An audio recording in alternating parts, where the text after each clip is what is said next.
What's up, everyone? Welcome to the video. Today we're going to take a look at how to replace the battery in this Kia Telluride remote key fob.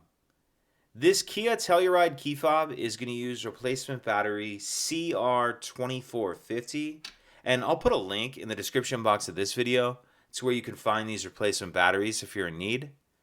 The other thing I'm going to be using to replace this key fob battery is a flathead screwdriver.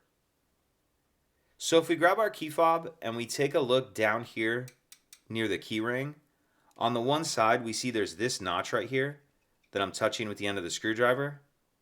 What I'm going to do is take my screwdriver, put it in that notch, and then pry up on this back cover like that. Then once we pull that back cover off, we see our battery right here, and this battery will just slide out of its holder. Once we get the old battery out, we can grab our new replacement battery, and we want to make sure that we're installing that with the plus side up, positive side up. Slide that down into its holder. Then we can snap this back cover on, and that's it. If you could take a second to like and subscribe, it helps us out, and I'd appreciate it. Thank you.